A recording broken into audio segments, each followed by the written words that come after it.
Dito sa Papa Dudut Stories, ikaw ay hindi nag-iisa. Ang sabi nila, the more you hate, the more you love. Isang gasgas na linyahan ng mga Pinoy. Isang gasgas na linyahang madalas nating ipangasar sa mga pares ng tao na galit sa isa't isa. Na madalas ding nagkakatotoo na mahulog ang loob nila sa isa't isa. Dear Papa Dudut, isang Betamax, Adidas kayo dyan. Ito ang mga salitang madalas na naririnig sa akin ng mga kapitbahay ko. Alas 4 pa lamang ng hapon ay makikita mo na ang usok sa paligid. Sa paninda galing yon. At kapag may usok, may benta. Kapag may benta, paniguradong magkakapera talaga. Kilala ko bilang barbecue girl sa aming barangay. Proud nga ako kasi maraming nagsarang barbecuehan dahil sa sarap ng mga benta ko. Walang makakatalo dito. Sos pa nga lang daw ay ulam na. Kaya mga paninda ko ay hindi na didiliman. Hindi na inaabot ng gabi. Ubos agad. Yan ang buhay ko sa araw-araw. Ako nga pala si Mariel at ito ang kwento ko. Isang normal na hapon habang nag-aayos ako ng paninda ko, ay narinig ko na naman ang tilian ng mga haliparot na babae sa gilid ng store kung saan ako nagbebenta. Nang mapatingin ako sa direksyon na kanilang kaharap ay napaismid na lamang ako. As usual, kinilig na naman ang mga siko ng mga kadalagahang ito. Dahil nakita na naman nila ang kano na nasa kanto rin namin yon. Siya ang may pinakadesente at malaking bahay sa aming barangay. Madalas ko itong nakikita lalo na tuwing Miyerkules ng hapon para magtapon ng basura. Alam na ng mga babaeng ito ang schedule niya kaya nakatambay na ang mga yon kung saan mas maganda ang view ng kanong ito. Napapailing na lamang ako lalo sa mga ito kapag pinag-uusapan nila ang magpalahi sa kanong ito. At mas lalo akong napapailing sa isa pa nilang dahilan kung bakit nila gustong mapalapit sa kanya. Gusto nila ng magandang buhay. Gusto nila na mapunta sa Amerika. At ang pinakamabisang paraan para mabigyan ng katuparan yon ay ang makapangasawa ng tulad ng lalaking ito. Isang bagay na hindi ko maintindihan sa mga kapwa ko Pinay. Kung gusto nilang mag-ibang bansa at mapaganda ang buhay nila ay bakit kailangang umasa sila sa mga ganitong lahi? Wala bang magpepresenta man lang na magbanat ng buto para makuha nila ang pangarap at wag nang iasa sa mga kanong nakakasalamuha nila? Aba ewan. Kaya malaki ang galit ko sa ibang mga lahi dahil minsan ay ginagamit nila ang kahirapan ng ibang Pinay para makakuha sila ng kaparehan nila. Nasa ganitong pag-iisip ako nang lumapit ang kanong ito sa akin. Ngumiti at kinumusta ang benta ko sa salitang Ingles. Siyempre, wala akong ibang sinagot kundi ang tango. Matapos noon ay umalis na rin ito at kitang-kita ko sa mga mata ng mga dalagang nasa gilid ang galit at inggit dahil sa simpleng pangungumusta ng lalaking ito. Madalas na bumibili sa akin ang Amerikanong ito. Sa akin ang isaw, yun ang paborito niya. Araw-araw basta lalabas yan ay diretso muna sa akin para bumili. In fairness, bukod sa gwapo ito ay hindi naman maselan. Aminado kong hinahangaan ko siya sa parting yon ng pagkatao niya, pero hindi ibig sabihin na ay magugustuhan ko na rin siya. Hindi ako tutulad sa ibang babae sa aming barangay na halos ialay na ang kanilang kaluluwa sa lalaking ito. Mapansin lamang siya. Nakakainis nga dahil sa tuwing bibili itong si Kano, Stephen nga pala ang kanyang pangalan, ay pinapaligiran siya ng mga babae na mega English pero mali naman. Buti sana kung bibili sila pero hindi naman. Kaya tuloy yung ibang customers ko ay iniisip na masyadong maraming bumibili sa akin kaya ayon, hindi na sila magtsatsaga pang bumili. Ilang beses ko na rin silang binugaw pero wala pa rin. Andun pa rin sila at iniismiran lamang ako. Isang bagay na nakakapagpainit lalo ng ulo ko kay Stephen. Kaya naman nakaisip ako ng paraan para bugawin na ito, papalayo sa aking mini barbecuehan. Isang hapon inaabangan ko talaga ang pagbili ni Stephen ng isaw sa akin. Kaya naman gumawa ako ng extra special sauce para sa kanya. Extra special dahil extra din ang anghang at special kasi para sa kanya lang ito. Bihira ang mga Amerikanong alam ko na mahilig sa maanghang at ipinagdarasal ko talaga na hindi siya kabilang sa mga mahihilig dito. Nang lumabas na siya ay abot tenga ng kapitbahay ang ngiti ko. Ubod ng tamis ang ngiti kong inabot sa kanya ang sauce nang maluto ang isang in-order ko sa kanya. Binabad pa niya ng matagal ang isang isaw na lalagyan ng sauce. Kaya naman todo ang ngiti ko na nakalimutan kong napapalakas na pala ang paypay ko sa mga iniihaw ko na naging dahilan para magbaga ng todo ang mga uling na nagresulta sa pagkasunog ng mga barbecue ng customers ko. Hingi ng sorry sa kanila sa nangyari at pinalitan ko na lamang ng bago. At nang mapatingin ako kay Stephen ay mas lalo ako nainis dahil wala man lang epekto sa kanya ang anghang at hinigo pa na parang tubig ang sauce. Nagpasalamat pa ito at sinabing aabangan niya ulit ang sauce na yon bukas. Pagod na pagod ako umuwi ng bahay isang gabi at mas lalo kong naramdaman ang pagod nang makita ko ang mga nakakalat na bote ng alak sa sala. Kung saan ay langon-lango na naman ang aking lasinggerong ama. Dapat nga ay masanay na ako. Dahil gabi-gabi namang ganito ang lagay ng aming bahay.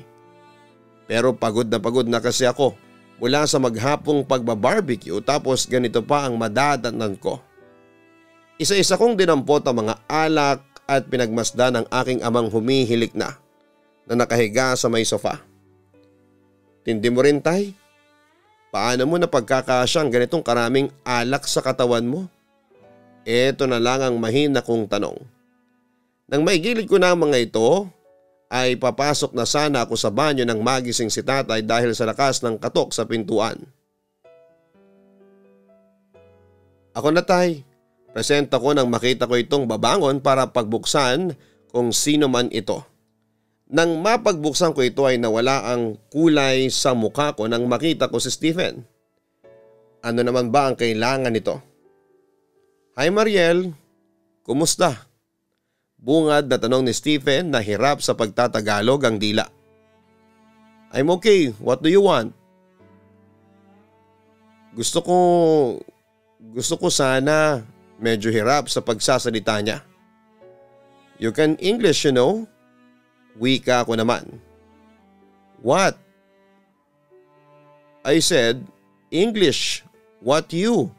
Paano ba to? English? Confident na tanong ko. Oh, I think I'm getting your point. I'm here to ask if you're available tomorrow. Tanong niya. What? No, not available. Lokong to? Anong akala mo sa akin, pariwara? Ang sabi ko naman. Did I say something wrong? You seem mad. Pagtataka pa niya. Yes, you are wrong. Bulyaw ko naman sa kanya. Sobrang gigil ko noon at agad na pinagbagsakan ng pintuan si Stephen. Pero nang maproseso sa utak ko ang sinabi niya, ay wala namang palang masama. Mali lang ako ng pagkakaintindi at syempre ay hindi ko nasagot ng tama dahil below sea level ang English ko. Pinagbuksan ko muli ito ng pintuan at saka klinaro kung ano nga ba ang kailangan nito. Gusto lang pala ako nitong mag-ihaw ng barbecue para sa kanya. Isa ito sa mga handa niya para sa pagpapaparty niya sa isang kaibigan niyang kanurin. Ayoko sanang pumayag dahil baka may iba itong intensyon. Pero noong narinig ni tatay ang inoffer nitong bayad sa akin ay inudyok nga niya na kunin ko na at sa huli ay napapayag na lamang ako. Tuwang-tuwa si Stephen at niyakap ako. Agad ko itong tinulak pero hindi na ako nagsalita pa dahil hindi ko alam kung paano siya mumurahin sa Ingles. Bandang 2:00 ng hapon ang start ng paparty ng kaibigan ni Stephen sa mismong bahay nito. Andun lang ako sa sulok at pinagmamasdan ng mga bisita nito. Mga Amerikano rin at ang mga asawa na mga Pinay. Ganito na ba talaga ang bentahe ngayon sa relasyon?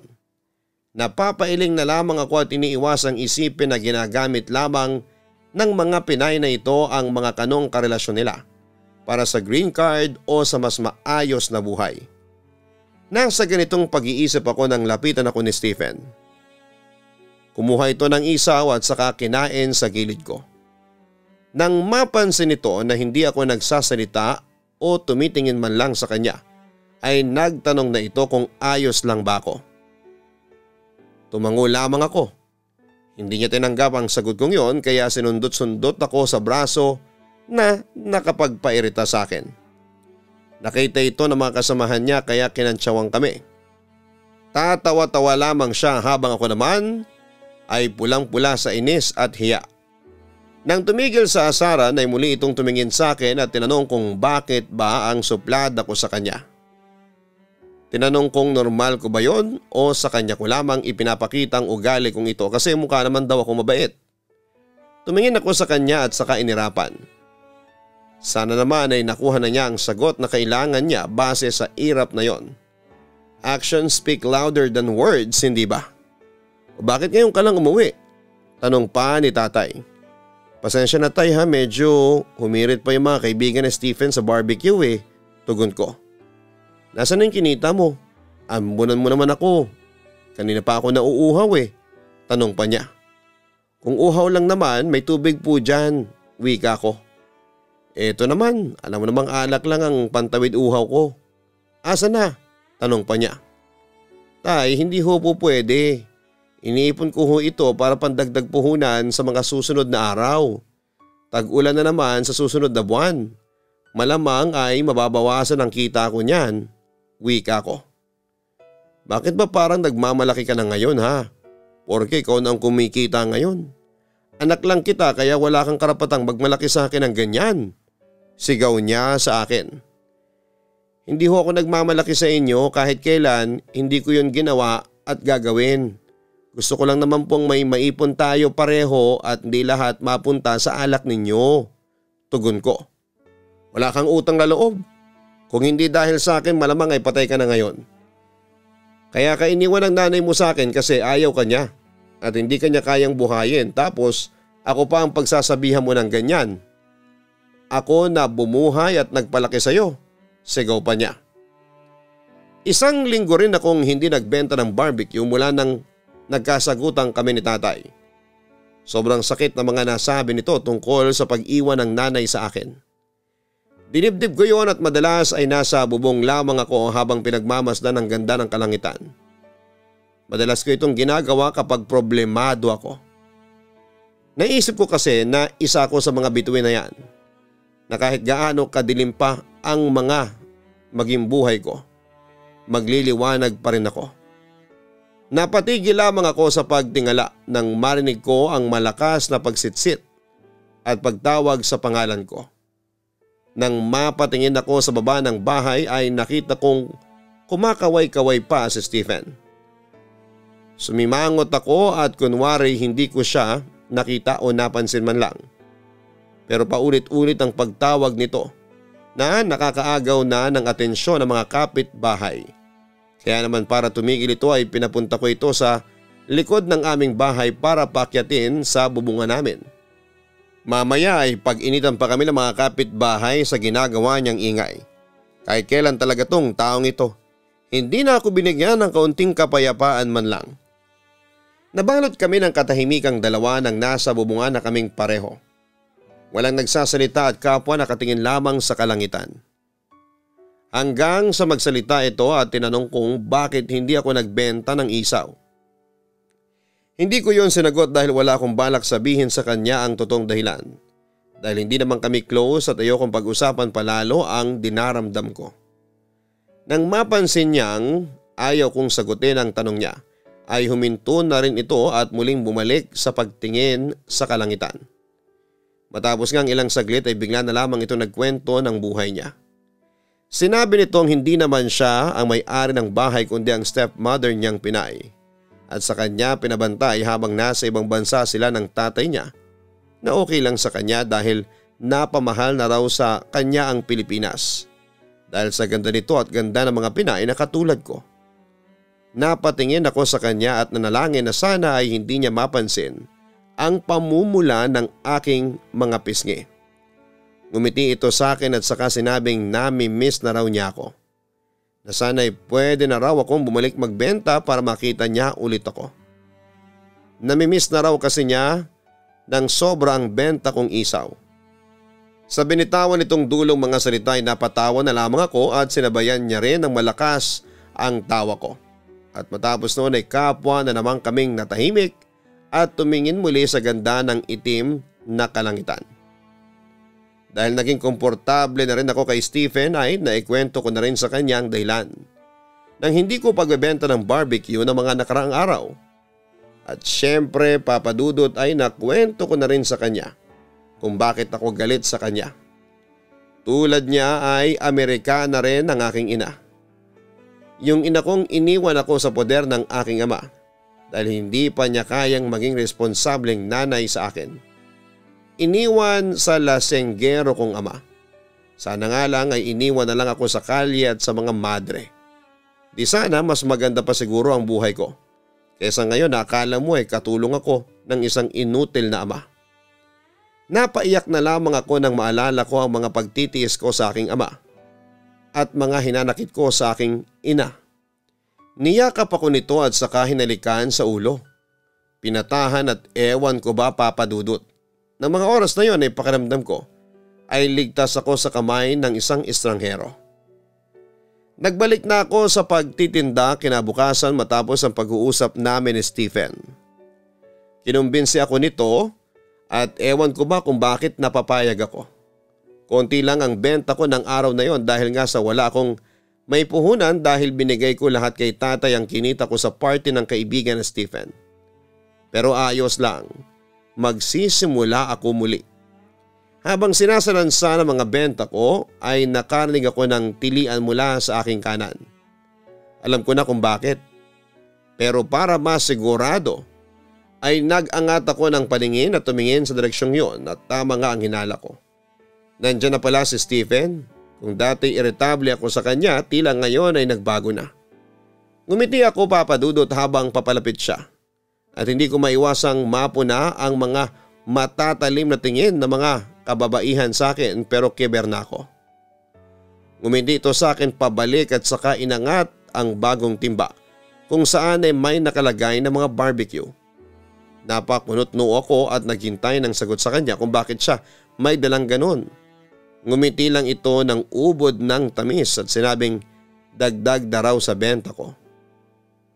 Alam niyang wala ako ngayon at andun siya, sasamahan ako para magbenta. Hindi ko lang alam pero biglang kinilig ang puso ko. Umiibig na ba ako sa taong kagalit ko noon? Marieta, kailan kayo magpapakasal? Alam mo na, para makapunta ka ng Amerika tulad ng ibang kapitbahay natin, wika ng kaibigan kong si Julie. Ha? Anong kasal? Friends lang kami niyan. Tigilan mo nga ako at wala akong balak gamitin siya para makapunta ng Amerika, no? Ang sabi ko naman. Ano ka ba, lahat tayo kailangan manggamit ng kapwa para umasenso. Hindi naman masama kung pati ikaw ay gamitin na si Stephen. Hindi ka naman lugi dyan sis. Tingnan mo nga oh. Mas yummy pa sa benta mo. Ang sabi pa niya. 25 lahat ng nakain mong Adidas at Betamax. Gumilit ka na dyan para makabenta pa ako. Pagtataboy ko sa kanya. Bahala ka na nga dyan Mariel. Payo ko lang naman yan sa'yo. Kagatin mo na habang mainit pa. Malay mo eh. Siya pang makatulong para mahanap mo na ang nanay mo sa Amerika. Pahabol pa niya. Matapos ang naging pag-uusap namin ng kaibigan ko at kapitbahay ay para kong binuhusan ng malamig na tubig. Magagaya na rin ba ako sa ibang Pinay na nag-asawa ng kano para guminhawa ang buhay? Di kaya ganito rin ang iisipin ni Stephen sa akin lalo na't kalahati ng mga kaibigan niya ay nakapag-asawa na ng Pinay. Pakiramdam ko ay ganito ang kanyang iisipin lalo na't nakwento ko sa kanya ang kagustuhan kong mahanap ang aking ina sa Amerika. Nanghina ako at nainis sa aking sarili. Hindi ko ba napapansin na papunta sa direksyong ito ang pagkakamabutihan naming dalawa ni Stephen? Matapos ang araw na yon ay nagpa siya akong iwasan na muna si Stephen.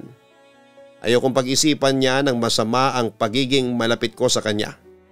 Binalik ko ang dating pagsusuplad ako sa kanya na alam ko papadudot na pinagtakhan niya. Ilang beses itong sumubok na lumapit sa akin pero nagpapanggap akong hindi ko siya nakikita o pinaparamdam ko sa kanya na hindi ko siya gustong kaharapin. Kahit na sa totoo lang ay sobrang miss na miss ko na siyang kausap. Miss na miss ko na ang kanyang muka at mas lalong nami-miss ko ang pagiging close sa kanya. Teka, ano ba itong nararamdaman ko para sa kanya? Umiibig na ba ako kay Stephen? Isang araw habang naghihintay ako ng customer ay lumapit sa akin si Stephen. May dala-dala itong platong, may nakatakip pang isa ring plato. Tila nakukuha na niya ang ugaling Pinoy. Palihim akong napangiti at palihim akong natuwa dahil muli ko na naman siyang nakita. Pero nagkunwari akong inaayos ang aking paninda para hindi niya istorbohin. Pero porsigido itong makuha ang aking atensyon. Nilapat nito sa aking baba ang plato at buong ngiti itong inalok sa akin. Napakunot noo ako at pilit iniiwas ang platong yun sa akin. Pero mapilit ito at nang hindi na makatiis ay tinanggal na niya ang takip nito. At doon ay tumambad ang isang karne na mainit pa. Sabi niya luto raw niya. Steak daw yon. Specialty niya. Tumanggi ako at sinabing busog pa ako kahit sa totoo lang ay bigla akong nagutom dahil sa bango ng amoy nito. Narinig ko na ang steak sa kung sino-sino. Mahal daw ito at masarap pero mukhang mamahalin kaya hindi ko kailanman pinatos. Nang mapansin niyang hindi ko yon papatusin ay kinuha na niya ang kutsilyo at tinidor sa kanyang bulsa at pinatong sa aking malit na mesa ang plato at saka hiniwa ang karne. Nakita kong tila hindi ito luto dahil mapula pa ang nasa gitna. Nang makahiwa na siya ng malit na parte ng karne ay pilit nitong sinusubo yon sa akin pero agad ko itong tinanggihan. Nandiri ako at sinabi sa kanyang hindi ako kumakain ng hilaw na karne dahil baka magkabulate pa ako. Tumawa ito. Medium rare daw ang tawag sa pagkakaluto ng steak na yon. Nainsulto ko sa kanyang pagtawa at kinuha ang plato at pilit siyang tinaboy. Alam kong nasaktan siya sa ginawa ko pero wala na akong pakialam. Umalis ito at hindi na lumingon pa. Kaya alam kong nasaktan ko ito. Nasa huli papadudot ay pinagsisihan ko naman. Ilang araw na ang lumipas at hindi ko na nakita pa si Stephen. Hindi na ito dumaraan pa sa aking pwesto. At kahit panayang silip ko sa kanilang bakuran ay hindi ko pa rin siya makita. Walang tao roon. Dahil doon ay nalungkot ako. Asa na nga kaya ito? Bakit wala na itong paramdam? Dahil kaya sa ginawa ko noong nakaraan? Dahil doon ay nag-isip ako ng paraan para magkaayos kami. Tinext ko siya at minessage sa Facebook at sinabing may ibibigay ako sa kanya sa aking pwesto. Kung pwedeng dumaan siya bukas ng 3:00 ng hapon. Hinanda ko ang special extra spicy sauce na matagal na niyang gustong muling matikman at nilinis ng mabuti ang isaw na paborito niya. Kasabay noon ay nagsulat ako ng isang mensahe sa isang malinis na papel. At ang nakasulat doon ay salitang sorry and I love you. Oo, tama ang narinig nyo. Bala ko nang umamin kay Stephen at yon ang nakikita kong paraan para sabihin yon. Kinabukasan ng 3:00, handang-handa na ang lahat. Nakapag-ayos na rin ako ng suot ko na damit na ginagamit ko lamang tuwing magsisimba ko. Maayos at maganda ang itsura ko. Ready na akong umamin, nakabukod na ang isaw at sauce nito. Tinext ko ulit siya dahil hindi naman siya online sa Facebook. Wala pa kasi siyang reply mula kagabi kaya para masigurado lang, itinext ko na rin siya ngayon. Ilang minuto pa ang lumipas pero wala pa rin akong natatanggap na text sa kanya. Medyo napanghinaan ako ng loob. Panay ang silip ko sa kanilang bahay pero walang senyales na nandun siya. Hanggang ang minuto ay naging oras. 1, 2, 3, 4. 4 na oras na pero wala pa rin siya. Ang masakit ay kailangan ko nang magligpit dahil ubos na ang paninda ko. Pero ang isang isaw na para sa kanya ay hindi pa rin nagagalaw. Napabuntong hininga ako at nang akmang aayusin ko ng lahat ay lumapit sa akin ang 2 batang babae. Bibili daw ng isaw. Sabi ko ay ubos na pero itinuro nila ang isaw na para sana kay Stephen. Muli na naman akong nalungkot at nagpa siyang ibenta na lamang ito sa mga batang ito. Ilang araw akong hindi nagtinda noon dahil sa sobrang lungkot. Dahil nalaman ko na umalis na pala si Stephen at bumalik na sa US nang wala man lang paalam sa akin. Ganon lang ba yon? Paano nalaman kung natuloy ang pagkakamabutihan naming dalawa? E di lugi ako dahil may plano naman pala itong umalis. Certified F-boy pala ito. Mabuti na lang at hindi ako kumagat pero bakit ganon? Bakit ang sakit? Bakit umaasa kong babalik siya at iniisip kong ako yung mali kasi hindi ko sinabi sa kanya ang totoong nararamdaman ko? At ang pinakamalala pa ay pinagtabuyan ko pa ito ng araw na yon na lumalapit pa ito. Mangiyak-ngiyak ako noon. Ano ba talaga ang balak niya sa akin? Hindi ba kapag mahal mo ay magtitiis at maghihintay ka? Pero teka, mahal ba niya ako? Di ko nga nalaman kung ano ang totoong nararamdaman niya para sa akin. Kasi iniiwasan ko na siya kaagad. Kasalanan ko talaga ito. Paano kung may nahanap na pala siyang iba? Paano kung hindi na siya bumalik pa? Paano ako? Paano ang feelings ko para sa kanya? Iiyak na sana ako noon nang biglang pumasok ang tatay ko sa kwarto. Anak, pwede ka bang makausap? Ito ang litanya niya. Ito ang unang linya sa akin mula nang nagkaroon kami ng alitang dalawa. Tay, kung aawayin niyo lang ho ako o kung ano mang pwedeng ikasama ng loob ko, pwede bang sa ibang araw na lang? Hindi kasi maayos ang pakiramdam ko. Anak, alam kong marami na akong kasalanan at nililihim sa iyo. At heto ang sasabihin ko na sa iyo ang lahat. Oras na rin siguro. Wika pa niya. Anong ibig ninyong sabihin? Tanong ko. Anak, hindi naman talaga tayo inabandonan ng iyong ina. Yun lang talaga ang sineksik ko sa utak mo mula sa pagkabata mo dahil hindi ko alam kung paano sasabihin sa iyo ang totoo. Anak, bago ko ito simulan sana'y mapatawad mo ko. Lasinggero at walang kwentang buhay ko. Mula noon, anak. Pero lahat ng yun itinanggap ng iyong ina kasi mahal na mahal niya raw ako at naniniwala siyang magbabago ako. At totoo nga, mula nung nailabas ka niya sa mundong ito ay nakita ko sa sarili ko ang pagbabago. Hindi para sa akin kundi para sa iyo. Pero kung kailan naman sinusubukan ko ng magbago ay saka naman siya persahang ibinalik sa Amerika. Naiwan ka sa akin pero bago pa siya makaalis ay nangako siyang gagawa ng paraan para makabalik dito at kukunin tayo.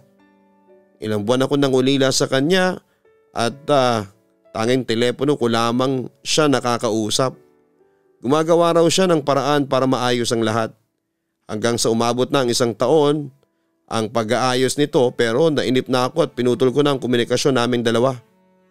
Pinutol ko yon lalo na noong sinabi niyang ang posible daw niyang makuha pamuntang Amerika ay ikaw. At ako naman ay isusunod niya. Alam kong dapat pa sana akong maghintay pero nang maisip kong kukunin ka sa akin ay hindi ko yon kakayanin. Ayokong mag-isa. Kailangan kita para ituwid ang pagkakamali ko sa buhay. Pero nagkamali ako ng ginawang pagsiksik ko sa isipan mo na inabandona ka at hindi ka mahal ng iyong ina. Dahil mula nung pinutol ko ang komunikasyon namin, gumawa pa ito ng paraan para hagilapin tayo. Anak, yan ang totoo. Sana'y mapatawad mo ko. Mahabang pagkwekwento ni tatay. Matapos ang naging revelasyon ng aking ama, ay niyakap ko ito. Alam kong iniisip niyo dapat na magalit ako sa kanya, pero hindi ko magawa yon. May rason siya para gawin yon. Mahal niya ako at alam kong ayaw niya lamang mawalay ako sa piling niya. Kahit sabihing naging pabaya itong ama sa akin, pero kahit na ganoon ay naramdaman ko pa rin ang pagmamahal niya sa akin. Kahit na hindi niya ito sinasabi sa akin, kaya imbis na magalit, alam kong dapat ko siyang intindihin. Ang mahalaga ay handa siyang makipagtulungan sa akin para mahanap ang aking ina. Ang mahalaga ay nalaman kong hindi naman pala ako inabandona. Kahit papaano, ang lungkot na naramdaman ko dahil sa pagkawala ni Stephen ay nawala kahit na konti. Wala akong ibang nasa isipan noon kundi ang makita si nanay kung nasaan man siya. Tinulungan akong ayusin ni tatay ang ibang damit na pwede kong maidala sa Maynila. Nakontak na niya ang isang kaibigan ni nanay doon at sinabing handa itong tumulong para magkita kaming muli ni nanay. Nang maihanda ko na ang lahat ng aking kailangan, ay inabutan ako ni tatay ng panyong may nakabalot. Nagtaka ako nang buksan ko yon, ay napupuno ito ng ilang libo. Lahat pala ng perang kinukuha niya sa akin ay doon niya tinatago. Para sa oras na handa na niyang sabihin sa akin ang totoo, ay may magagamit ako para mahanap ko ang nanay ko. Muli kong niyakap ang aking ama at lalabas na sana ako ng aming bahay nang marinig ko ang hiyawan mula sa labas. Pagkabukas ko ng pintuan ay isa na namang sorpresa ang aking muling nakita. Si Stephen. Nakita kong muli si Stephen sa labas ng aming bahay. May hawak na isang bouquet. Isang bouquet ng inihaw na isaw. Nakabarong Tagalog ito at sa paligid namin ay todo kantsawan ang mga kapitbahay. May ibang mga babaeng nakapaligid at masama ang tingin sa akin. Dahil sa pagkakataong ito ay ako yung nagwagi. Todo ang ngiti ni Stephen na lumapit sa akin at hindi ko alam kung ano ang dapat na sabihin. Bigla ay umurong ang aking dila. Yung pinangako ko sa sarili kong sasampalin ko siya oras na makita ko siya dahil sa pag-iwan niya sa akin sa area ay hindi ko nagawa. Bagkos ay niyakap ko ito na tila isang asawang nanabik sa kanyang kabiyak na matagal na niyang hindi nakikita. Walang salita, walang kahit na ano. Magkayakap kaming pareho at tila nabingin ako dahil wala na kaming narinig pang hiyawan mula sa mga taong nakapaligid sa amin. Tanging naging sentro ng lahat ay kaming dalawa. Mahal kita. Ito ang tanging narinig ko ng mga oras na yon. Mga salitang nanggaling mismo sa bibig niya. Mahal niya ako at napangiti ako at hindi ko kailangang sagutin pa yon dahil nilapit ko na lamang ang aking bibig sa kanya at saka hinalikan. Tulad ng sabi ko sa inyo kanina, actions speak louder than words. Kinailangan palang bumalik sa Amerika ni Stephen hindi para iwan ako kundi para formal na ipaalam sa kanyang mga magulang ang plano niyang paninirahan dito sa Pilipinas. Mula noong mga nakaraang buwan na nakatira ito sa atin ay wala na siyang ibang iniisip kundi ang tumira dito at bumuo ng pamilya at palakihin bilang Pilipino ang kanyang mga magiging mga anak. Mas lalo siyang nagpursiging maiayos ito mula raw noong nakilala ko. Walang ibang mapuntahan ng aking saya noon, Papa Dudut, dahil pareho kami ng nararamdaman. Akala ko nung una ay hindi kami magkakasundo kailanman. Pero heto at kapwa na kami, nagmamahalang dalawa. Kapag tadhana nga naman ang naglaro, hindi mo alam kung paano susunod. Mapapailing ka na lamang dahil isang araw, yung taong kinakainisan ng dugo mo, aba siya pala ang makakasama mo habang buhay. Sa kasalukuyan ay inaayos na niya ang lahat para maging legal na ang pagtira niya sa Pilipinas. Ayokong magaya siya sa aking ina na agad na pinabalik sa Amerika dahil sa maling paraan nito ng pagstay sa ating bansa. Gagawin naming legal ang lahat dahil ayokong isang araw ay mawala na lamang ito at hindi ko na makita pa. Siya na ang buhay ko at magiging buhay ko pa siya sa mga susunod na dekada ng buhay ko. Sa kasalukuyan din ay gumagawa kami ng paraan ni tatay para hanapin si nanay. May mga lead na kami kung saan kami magsisimula para makita siya.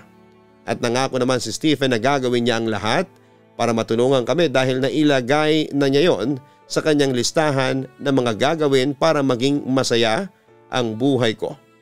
Ang mahanap ang aking ina dahil ang makita raw na masaya ko ay dahilan para maging mas masaya siya ng todo. Maraming salamat po sa inyo Papa Dudut sa pagbasa ng aking liham. Nagmamahal, Mariel. Maraming salamat Mariel sa pagsulat mo sa aking YouTube channel. Wala akong ibang hinahangad sa iyo kundi ang mahanap mo na ang nanay mo. Masaya kami na mahanap mo na ang taong makakatuwang mo sa buhay. Pero masigit kaming masaya kung mahahanap mo ang taong nagbigay sa iyo ng buhay. Balang araw Mariel, lahat ng iyong hinihiling na makita ay makukuha mo na. Magiging abot kamay mo na. Si Stephen ang naging simula ng lahat ng kasiyahan mo. At naniniwala kaming hanggang sa dulo, sa kanya ka magiging masaya hanggat humihinga ka pa. Sino bang mag-aakalang yung dati mong kaaway, yung dati mong kinakainisan ay heto at kasama mo at kahawa kamay. The more you hate, the more you love nga ata talaga. Kaya para sa mga kaistorya nating nakikinig ngayon, baka naman yung taong kinakainisan mo ay siya palang nakatadhana para sa'yo. Aba, konting ingat sa pagsusungit. Baka yan pala ang dahilan para maging masaya ka talaga. Kaya konting ingat sa pagkakainis ha. Baka isang araw ay mawala yan, konting hinay lang sa galit. Baka dahil dyan ay makawala pa yung taong para sa'yo. Hanggang sa muli, ako po ang inyong si Papa Dudut. Huwag kalimutan na mag-like, share, and subscribe. Maraming salamat po sa inyong lahat. Ang buhay ay mahiwaga, laging may lungkot at saya. Sa Papa Dudut Stories, laging may karamay ka.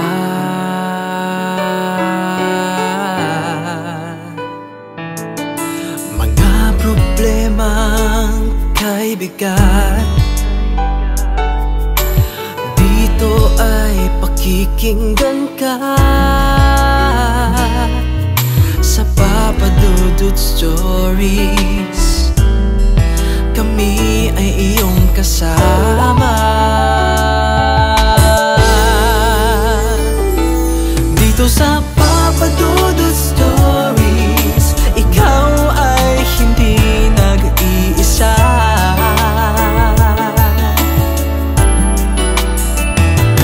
Dito sa Papa Dudut Stories, may nagmamahal sa'yo. Papa Dudut Stories, Papa Dudut